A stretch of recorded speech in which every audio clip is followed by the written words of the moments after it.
back in game week mode. Got a trip to Salt Lake City coming up this week. And Brian, if this team needed a strong message coming off a bye week, they got it from a former Buff.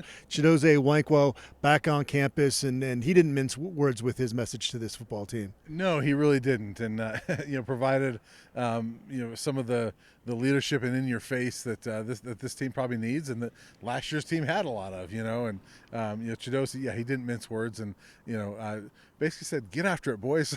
Yeah. I think that's what it was, right? And I'm sure Coach Prime loved hearing that from him, and especially I think it's impactful when he was teammates with a lot of those guys last year, and so when they hear that from somebody that was just in that locker room and they see it, that's probably more impactful sometimes than hearing from the same coach you've heard from every day. Yeah, no doubt, and I think it's that group. They won 9 games. They want to see this program continue to succeed, even though they're not here. And so it's cool to see the pride that he showed with that message to the team. Another takeaway I had, more lighthearted from the press conference today, is that we've got, at some point, probably not during the season, but we got to get Quentin Gibson and Cam Michael to race, because they both claim they're the fastest on the team. Yeah, Cam was very definitive that it was him. Quentin Gibson was asked right off the bat. Cam said it's him, and he just shook his head and said, "Nah, but he might be second." He was very definitive it was him. So, let's get those two, get some stopwatches or whatever, and let's get those two racing, because that'd be fun to see. It'd be fun to see on the field Saturday at Salt Lake City, right? To see those two guys kind of bust loose. We've seen them in little snippets. We've been able to see, we can see the talent in them. We'd love to see it with those guys on the field, because if they can get that speed going on the field, it'll be fun to watch. Yeah, it seems like only a matter of time before one of those guys breaks a highlight reel type play. Yeah. And Quentin's been really close a lot. Cam Michael, people forget, was the number 2 ranked athlete in the entire 2024 class nationally. Yeah. He comes in, he gets hurt, so he's been kind of this afterthought in the program just because he's not been available. But he's somebody that, there's a deer down here, so we got wildlife for our Tuesday video here. But anyways, Cam Michael, thoughts there? Well, he might be faster than the deer. I don't know. He's one that we've kind of been waiting for, and last year he had the injury. He redshirted last year, and I actually ran into him. I think I've told you before, when we went to UCF. The flight back, he was in the airport, and ended up chatting with him, and his family's from Georgia, and they were going through dealing with some of the stuff from the hurricane down there. But had a chance to talk with him. He was frustrated, but couldn't wait for his time, and he's so talented.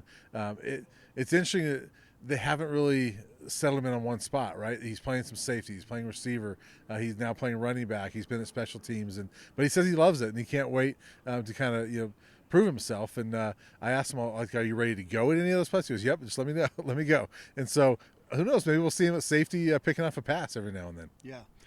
Speaking of deer, Coach Prime had run in with some wildlife when he was out at Estes Park during the break. That's a cool segue, by the way. Thank you. Yeah, I didn't get it initially, so I had to come back and do better with that. But he was in a lighthearted mood today. Spent some time back at his ranch in Texas as well. Said he didn't really need the time off, though, even though he had that procedure just a few days before that Iowa State game. Says that when you get a win like that, you want to just keep going. But the positive of them not continuing to keep going is that they're going to get a little healthier. We don't have the injury report yet, but he said there's going to be a running back in the mix. Maybe Simeon Price will be back there. That would be my guess of the 2, Simeon Price to Kalen Taylor. I would guess it'd be Simeon Price. They need some guys back. They need some guys back on the defensive line. Tawfiq Thomas is one that has been out, and it looks like in well-off that he's been practicing a little bit as well, so maybe he'll be back. They need some healthy bodies, and they're not going to be fully healthy, but they had the longest injury list in the Big 12 the last time they played. They'd love to have it a little bit shorter, right? Yeah. Have some guys back, and so we'll see. And we'll say, speaking of the deer again, Coach Prime, we're talking about elk and moose and all that stuff, all the same family, and he's got to have that lesson on the difference between elk, deer, and moose. Well, moose you don't mess with. You go to a different area code if you see a moose. Elk, you don't want to. They're usually pretty docile, but you also don't want to get in their face either. Yeah, especially up in Estes Park, they're pretty docile. Yeah. I remember playing golf one time, and they were just kind of laying right there around the green. And you just, putted and then walked off the green and just walked somewhere where they weren't. Yeah, exactly. In terms of injuries, it's going to be interesting to see what Utah's list looks like, because Devin Dampier got, quote, beat up in that BYU loss.